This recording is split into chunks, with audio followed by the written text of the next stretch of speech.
ہمارے اکابر کی جماعت ہے،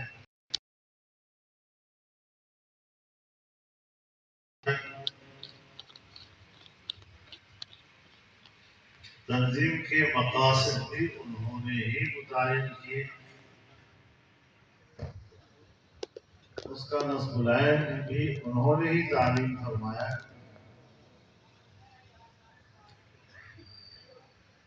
یہی وجہ ہے کہ جس جماعت کی بنیاد اخلاص اور للہیت پر رکھی گئی،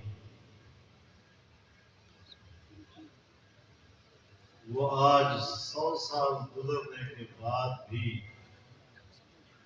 پورے جوبن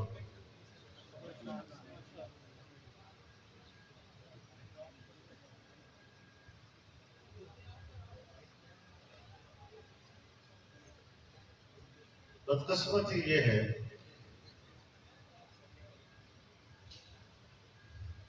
کہ ہمارے ہاں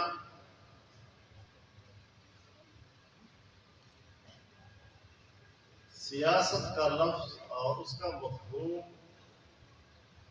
غلط بتایا گیا ہے۔ سیاسی جماعت کا ایک غلط تصور، اس کی غلط تشریح، غلط مفہوم قوم کو بتایا گیا ہے۔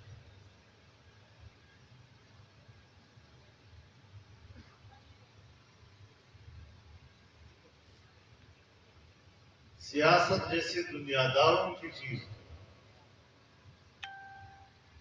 دین والوں کا سیاست سے کیا کام؟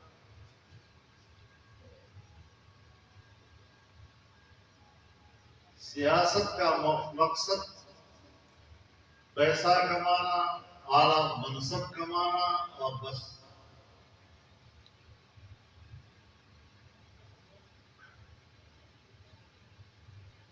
سیاست کے بارے میں یہ نظریہ کس نے دیا؟ یہ نظریہ انگریز ہے، اور پاکستان کے اندر ہماری اسٹیبلشمنٹ نے سیاست کا وہی مفہوم اور وہی معنی جو انگریز نے متعین کیا تھا، اسی ہی کو فروغ دیا۔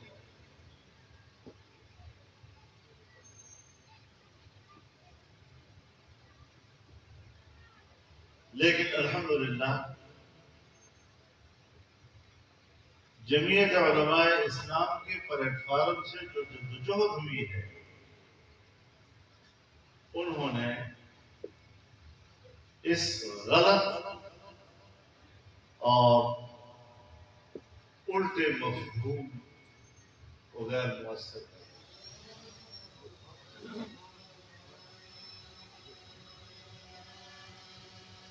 آپ علماء کرام اور علماء کرام کا یہ دعویٰ ہے کہ وہ انبیاء کے وارث ہیں، العلماء ورثۃ الانبیاء، ان الانبیاء لم یورثوا دینارا ولا درہما انہم ورثوا العلم۔ علماء انبیاء کے وارث ہیں،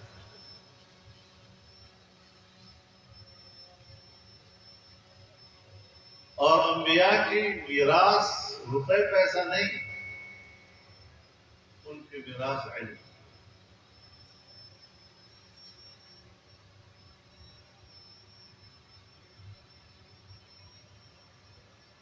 اب جس کو اللہ نے علم کہا، جس کو جناب رسول اللہ صلی اللہ علیہ وسلم نے علم کہا، عالم اس کو کہا۔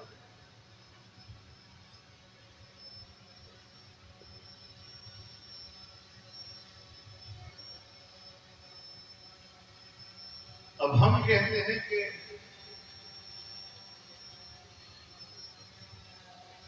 محراب کا جو مسلح ہے یہ رسول اللہ کی میراث ہے،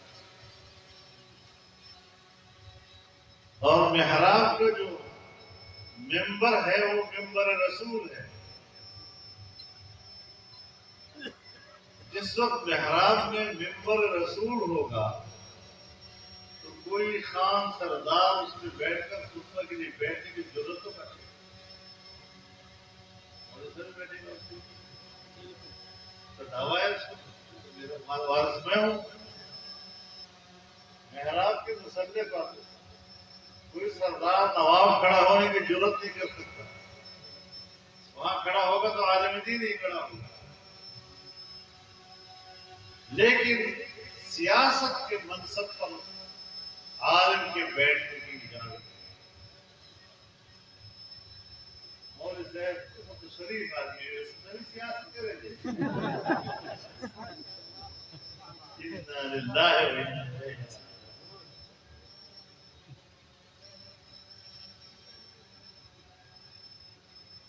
تو سیاست یہ تو تدبیر و انتظام کا نام ہے. القیام بالشیء بما یصلح کسی چیز کا اس طرح وجود پذیر ہونا کہ وہ کارآمد اصلاح کا سبب ہو. یہ تعریف کی ہے.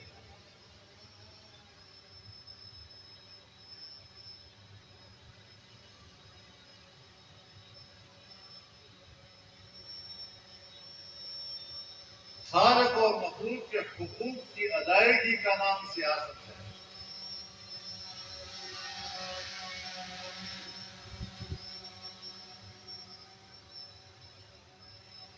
امام ولی اللہ نے یہ تعریف کی ہے.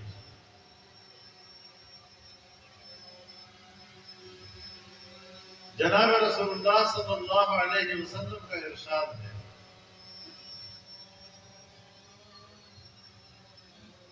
كانت بنو اسرائیل تسوسهم الانبیاء كلما هلك نبي خلقه آخر ولا نبي له.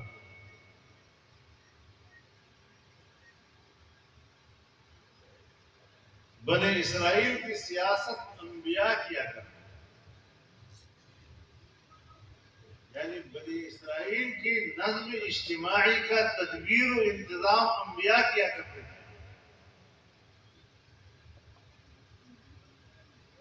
ان کے حقوق کا تحفظ, ان کی جان, اس کا مال, اس کی عزت و آبرو کا تحفظ, ان کی معاش کا تحفظ.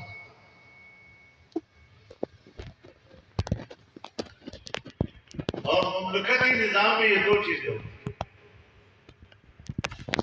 ایک امن اور ایک معیشت.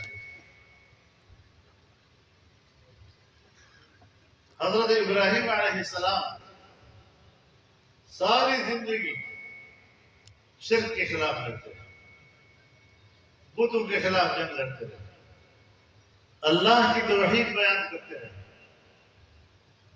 اللہ اور بندے کا آپس میں رشتہ قائم کرنے کی کوشش کرتے رہے. اس پاداش میں آگ میں ڈھکیل دیے گئے. لیکن جس وقت اللہ رب العزت نے آپ کا امتحان لیا وَإِذِ ابْتَلَىٰ إِبْرَاهِيمَ رَبُّهُ بِكَلِمَاتٍ, اور آپ کا انٹرویو کیا گیا فَأَتَمَّهُنَّ, تو آپ اس انٹرویو میں کامیاب ہوئے.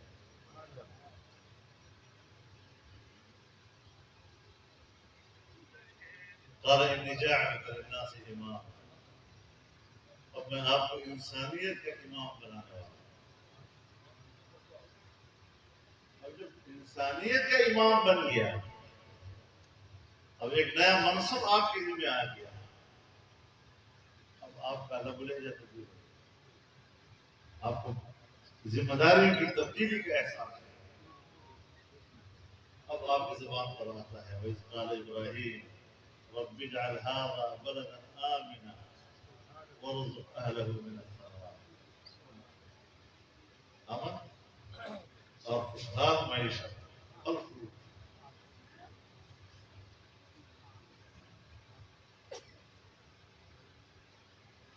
اور پھر جب آپ نے دعا کی وارزق اهله من الثمرات من آمن منهم بالله واليوم الآخر.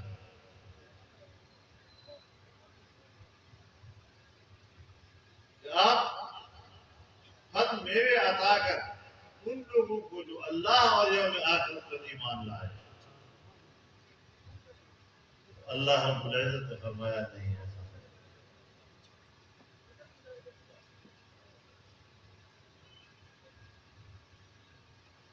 قال ومن كفر فأمتعه قليلا. کافر لوگوں کو دوں گا اس دنیا میں. یہ حق ان کا بھی غیر مسلموں کو بھی وہ بھی صحیح ہے.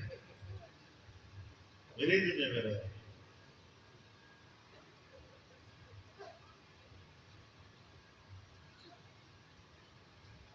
اب اس اعتبار سے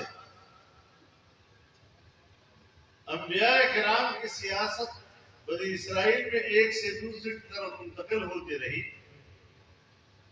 اور پھر رسول اللہ نے فرمایا کہ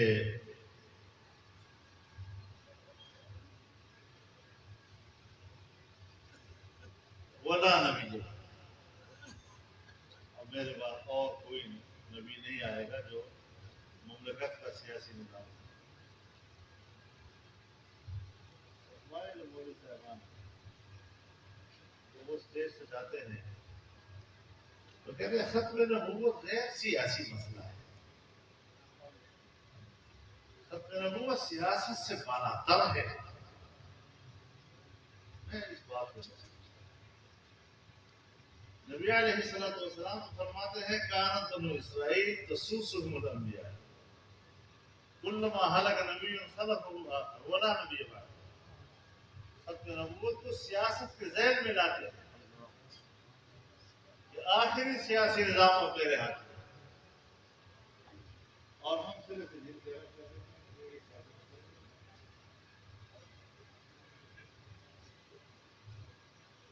اب اگر مولوی صاحبان خود نہیں سمجھتے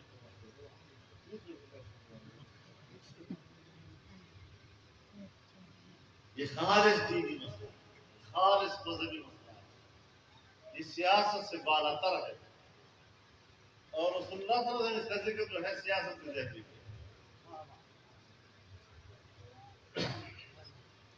تو نبوت تو بڑی جامع قسم ہے.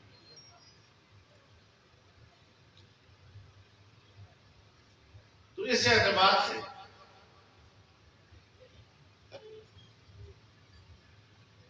ہمارے حضرات جو ہیں ہمارے علماء تو خانقاہی لوگ بھی ہیں.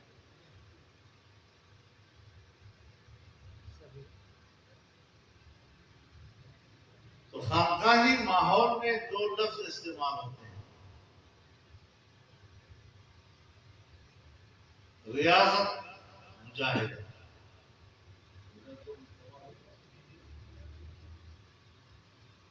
بس ضربے لگا رہے ہوتے ہیں اور ان ضربوں کا نام مجاہدہ اور ریاضت. کیا مطلب ہے کہ مادیت اور روحانیت کے بیچ میں تصادم ہے اور انسان کوشش کرتا ہے کہ اپنے سینے کے اندر کے مادی کثافتوں کو دور کر کے اس کی جگہ پر روحانی لطافتیں. مقصد یہ ہوتا ہے اس کے لیے وہ وہاں بیٹھا ہوتا ہے، ضربے لگا رہا ہوتا ہے. لیکن اگر ہم اس مقصد کو بند حجروں کی طرف لے جائیں اور بند حجروں میں بیٹھ کر ہم اس پہ اکتفا کر لیں، لیکن یہ مزاج اسلام کا نہیں ہے. یہ رہبانیت کا مزاج ہے. اسلام کا جو مزاج ہے وہ تو یہ ہے کہ کمرے سے نکلو صحن میں آؤ، صحن سے نکلو گلی میں آؤ، گلی سے نکلو محلے میں آؤ، محلے سے نکلو شہر میں آؤ، شہر سے نکلو صحراؤں میں جاؤ، جنگلوں میں جاؤ، پہاڑوں میں جاؤ، دریاؤں میں جاؤ، چھا جاؤ دنیا کی. وَلَقَدْ كَرَّمْنَا بَنِي آدَمَ وَحَمَلْنَاهُمْ فِي الْبَرِّ وَالْبَحْرِ وَرَزَقْنَاهُمْ مِنَ الطَّيِّبَاتِ وَفَضَّلْنَاهُمْ عَلَى كَثِيرٍ مِّمَّنْ خَلَقْنَا تَفْضِيلًا. تو اسلام تو پھیلنے کا تقاضا ہے. کنتم خیر امت اخرجت للناس، تم وہ بہترین امت ہو جو انسانیت کی طرف بھیجے گئے ہو.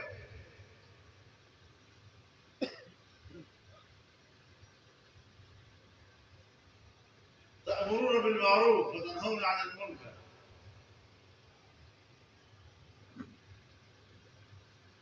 بھلائی کا حکم دیتے ہو اور برائی سے روکتے ہو. اب معروف جس کے معنی ہے بھلائی، اس کے لیے لفظ استعمال کیا ہے امر، حکم دیتے. اور منکر برائی، اس کے لیے لفظ استعمال کیا ہے نہیں، روک.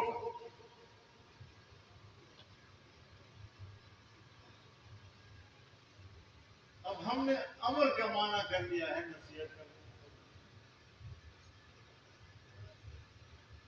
امر کے معنی نصیحت کرنا، امر کے معنی ملت سماجت کرنا، امر کے معنی واز کرنا. یہ کون سی کتاب لکھا ہے؟ امر کے معنی امر، نہیں کے معنی نہیں ہے، ورنہ اللہ اللہ زبان استعمال کر دیتے، دعوت کا لفظ استعمال کر دیتے. وَلْتَكُنْ مِنْكُمْ أُمَّةٌ يَدْعُونَ إِلَى الْخَيْرِ، خیر کی طرف بلاتے ہیں. اور آگے وَيَأْمُرُونَ بِالْمَعْرُوفِ وَيَنْهَوْنَ عَنِ الْمُنکَرِ، وہ الگ الگ ہے. عطف ہے اس کے لیے، عطف تقاضا کرتا ہے مغایرت.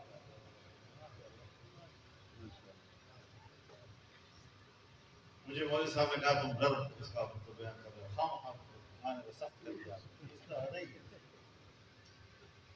اس کے لیے کب ضروری ہے کہ آدمی کے پاس امر کی طاقت ہو، حکومت ہو، یہ ہو وہ. میں نے کہا پھر وہاں کیا کرو گے؟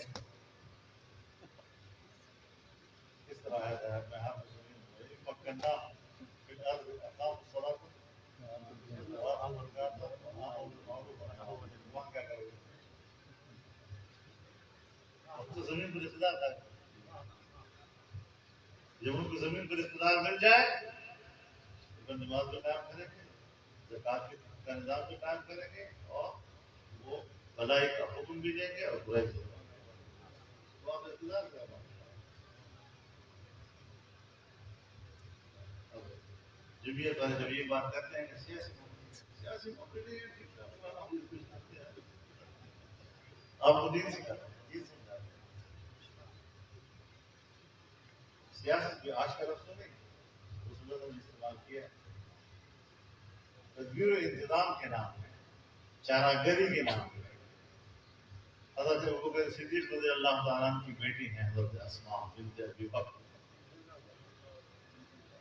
اور حضرت زبیر کی اہلیہ ہیں. اور فرماتی ہیں کان لہو فرس، میرے خاوند کا ایک گھوڑا تھا، کنت اسوس ہوا، میں اس کی سیاست کیا کرتی تھی، یعنی میں اس کی چارہ گری کرتی تھی.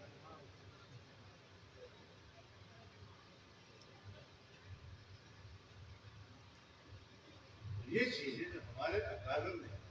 اور میں آپ کو بتا دوں کہ تاریخ اسلام کے 1400-1500 سالوں میں 500 سے زیادہ کتابیں ہمارے اکابرین نے اس سیاست کے موضوع پہ لکھی ہیں،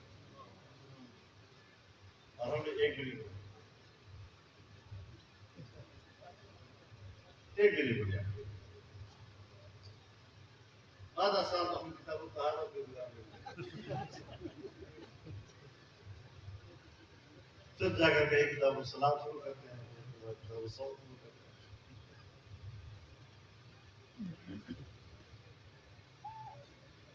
تو اس اعتبار سے تو کوئی خان سردار اس میں بیٹھ کر خطبہ کے لیے بیٹھنے کی ضرورت تو کرے، اور ادھر بیٹھے گا اس کو تو دعویٰ ہے اس کو میرا وارث میں ہوں. محراب کے مسلح پر کوئی سردار نواب کھڑا ہونے کی ضرورت نہیں کر سکتا. وہاں کھڑا ہوگا تو عالم دین ہی کھڑا ہوگا. لیکن سیاست کے منصب پر عالم کے بیٹھنے کی اجازت ہے. مولوی صاحب تو شریف آدمی ہے، ساری سیاست کرے گے. انا للہ و انا الیہ راجعون.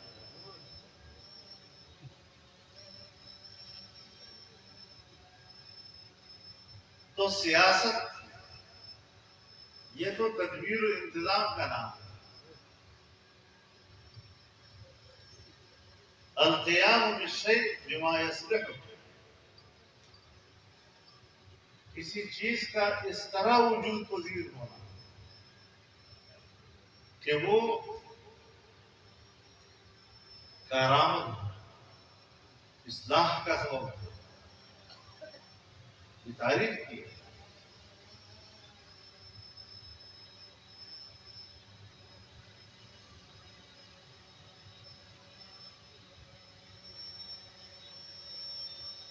خالق اور مخلوق کے حقوق کی ادائیگی کا نام سیاست ہے.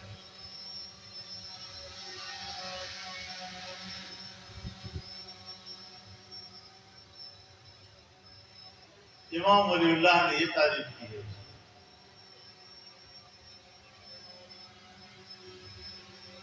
جناب رسول اللہ صلی اللہ علیہ وسلم کا ارشاد ہے،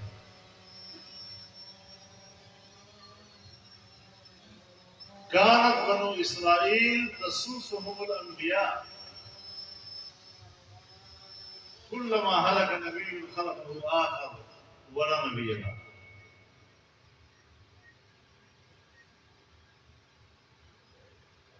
بنی اسرائیل کی سیاست انبیاء کیا کرتے، یعنی بنی اسرائیل کی نظم اجتماعی کا تدبیر و انتظام انبیاء کیا کرتے تھے.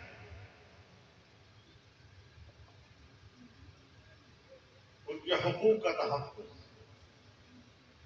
ان کی جان، اس کا مال، اس کی عزت و آبرو کا تحفظ، ان کی معاش کا تحفظ.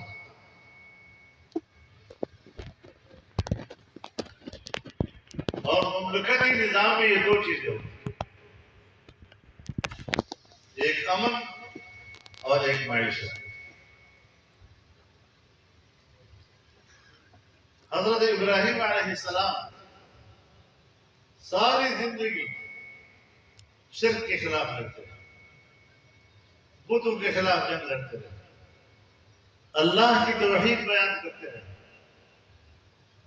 اللہ اور بندے کا آپس میں رشتہ قائم کرنے کی کوشش کرتے رہے. اس پاداش میں آگ میں ڈھکیل دیے گئے. لیکن جس وقت اللہ رب العزت نے آپ کا امتحان لیا، وَإِذِ ابْتَلَىٰ إِبْرَاهِيمَ رَبُّهُ بِكَلِمَاتٍ، اور آپ کا انٹرویو کیا گیا فَأَتَمَّهُنَّ، تو آپ اس انٹرویو میں کامیاب ہو گئے.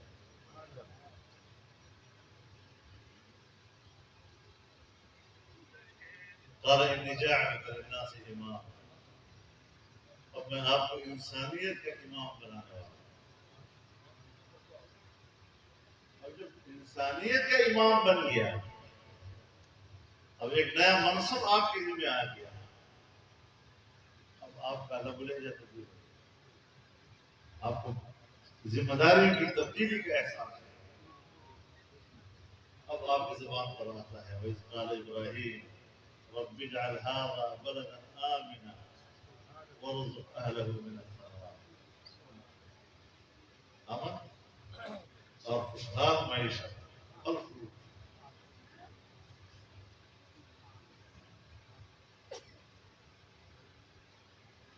اور پھر جب آپ نے دعا کی وَارْزُقْ أَهْلَهُ مِنَ الثَّمَرَاتِ مَنْ آمَنَ مِنْهُمْ بِاللَّهِ وَالْيَوْمِ الْآخِرِ،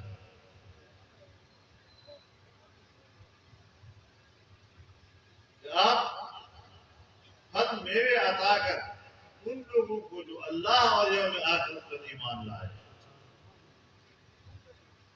اللہ رب العزت نے فرمایا نہیں ایسا.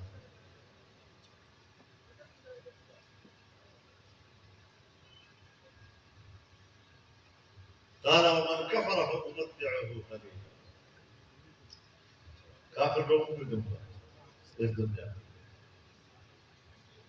یہ حق ان کا بھی غیر مسلموں کو بھی وہ بھی صحیح ہے. میری دنیا میں رہے.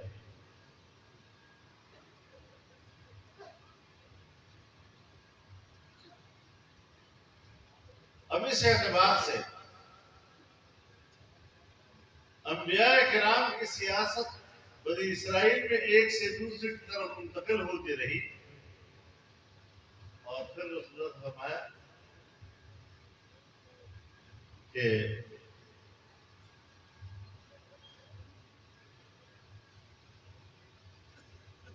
ولا نبی، اب میرے بعد اور کوئی نبی نہیں آئے گا جو مملکت کا سیاسی نظام. ہمارے جو مولوی صاحبان وہ اسٹیج سے جاتے ہیں تو کہتے ہیں ختم نبوت غیر سیاسی مسئلہ ہے. ختم نبوت سیاست سے بالاتر ہے. میں اس بات کو نبی علیہ الصلوۃ والسلام فرماتے ہیں کانت بنو اسرائیل تسوسهم الانبیاء کلما ہلک نبی خلفه ولا نبی بعد. ختم نبوت کو سیاست کے ذیل میں لاتے ہیں کہ آخری سیاسی نظام اب میرے ہاتھ میں. اور ہم سرے سے جن کے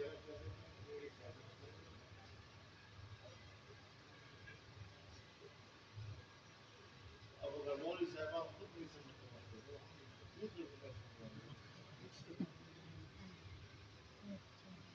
یہ خالص دینی مسئلہ، خالص مذہبی مسئلہ ہے. یہ سیاست سے بالاتر ہے. اور رسول اللہ صلی اللہ علیہ وسلم اس کا ذکر جو ہے سیاست میں ذہنی ہے.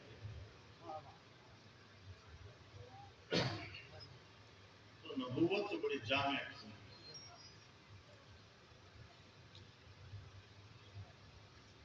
تو اس اعتبار سے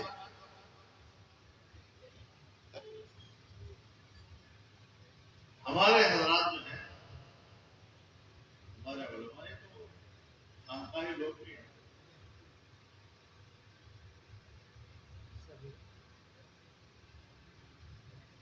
تو خانقاہی ماحول میں دو لفظ استعمال ہوتے ہیں، ریاضت، مجاہدہ.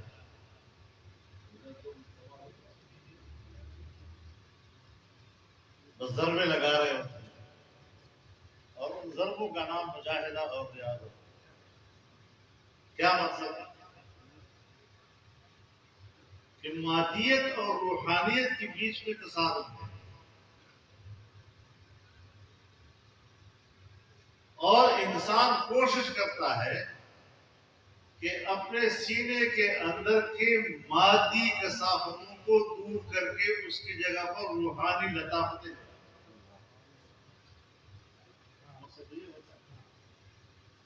اس کے لیے وہ وہاں بیٹھا ہوتا ہے، ضربے لگا رہا ہوتا ہے. لیکن اگر ہم اس مقصد کو بند حجروں کی طرف لے جائیں اور بند حجروں میں بیٹھ کر ہم اس پہ اکتفا کر لیں، لیکن یہ مزاج اسلام کا نہیں ہے. یہ رہبانیت کا مزاج ہے. اسلام کا جو مزاج ہے وہ تو یہ ہے کہ کمرے سے نکلو صحن میں آؤ، صحن سے نکلو گلی میں آؤ، گلی سے نکلو محلے میں آؤ، محلے سے نکلو شہر میں آؤ، شہر سے نکلو صحراؤں میں جاؤ، جنگلوں میں جاؤ، پہاڑوں میں جاؤ، دریاؤں میں جاؤ، چھا جاؤ دنیا کی. وَلَقَدْ كَرَّمْنَا بَنِي آدَمَ وَحَمَلْنَاهُمْ فِي الْبَرِّ وَالْبَحْرِ وَرَزَقْنَاهُمْ مِنَ الطَّيِّبَاتِ وَفَضَّلْنَاهُمْ عَلَى كَثِيرٍ مِّمَّنْ خَلَقْنَا تَفْضِيلًا. تو اسلام تو پھیلنے کا تقاضا ہے. کنتم خیر امت اخرجت للناس، تم وہ بہترین امت ہو جو انسانیت کی طرف بھیجے گئے ہو.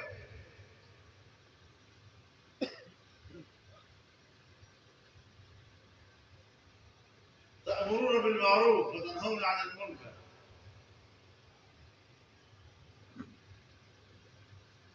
بھلائی کا حکم دیتے ہیں اور برائی سے روکتے ہیں. اب معروف جس کے معنی ہے بھلائی، اس کے لیے لفظ استعمال کیا ہے امر، حکم دیتے. اور منکر برائی، اس کے لیے لفظ استعمال کیا ہے نہیں، روکنا.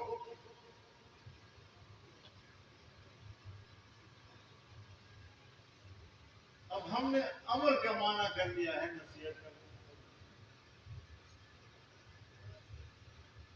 امر کے معنی نصیحت کرنا، امر کے معنی ملت سماجت کرنا، امر کے معنی واز کرنا. یہ کون سی کتاب لکھا ہے؟ امر کے معنی امر، نہیں کے معنی نہیں ہے، ورنہ اللہ اللہ زبان استعمال کر دیتے، دعوت کا لفظ استعمال کر دیتے. وَلْتَكُن مِّنكُمْ أُمَّةٌ يَدْعُونَ إِلَى الْخَيْرِ، خیر کی طرف بلاتے ہیں. اور آگے وَيَأْمُرُونَ بِالْمَعْرُوفِ وَيَنْهَوْنَ عَنِ الْمُنكَرِ، وہ الگ الگ ہے. عطف ہے اس کے لیے، عطف تقاضا کرتا ہے مغایرت.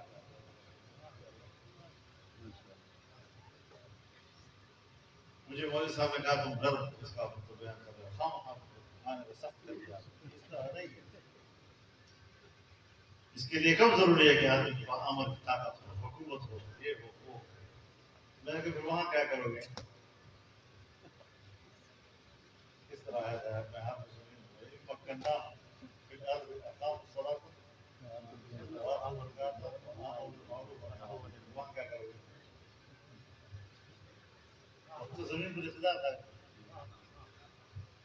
جب ان کو زمین پر رشتہ دار مل جائے تو نماز میں قائم کریں گے، زکات کا نظام بھی قائم کریں گے، اور وہ بھلائی کا حکم بھی دیں گے اور برائی سے وہ آپ رشتہ دار کا بات. جمعیت والے جب یہ بات کرتے ہیں کہ سیاسی موقع نہیں ہے، آپ کو دین سکھاتے ہیں، دین سمجھاتے ہیں. سیاست بھی آج کا لفظ نہیں، اس لفظ نے استعمال کیا ہے تدبیر و انتظام کے نام ہے، چارہ گری کے نام ہے. حضرت ابوبکر صدیق رضی اللہ تعالیٰ عنہ کی بیٹی ہیں حضرت اسماء بنت ابی بکر، اور حضرت زبیر کی اہلیہ ہیں، اور فرماتی ہیں کان لہو فرس، میرے خاوند کا ایک گھوڑا تھا، کنت اسوس ہوا، میں اس کی سیاست کیا کرتی تھی، یعنی میں اس کی چارہ گری کرتی تھی.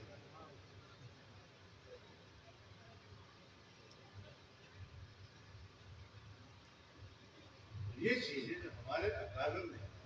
اور میں آپ کو بتا دوں کہ تاریخ اسلام کے 1400-1500 سالوں میں 500 سے زیادہ کتابیں ہمارے اکابرین نے اس سیاست کے موضوع پہ لکھی ہیں، اور ہم نے ایک بھی نہیں پڑھی.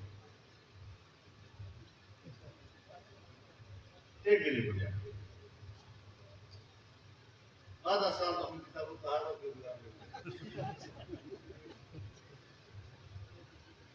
پھر جا کر کے ایک کتاب الصلاۃ شروع کرتے ہیں، کتاب الصوم شروع کرتے ہیں. تو اس اعتبار سے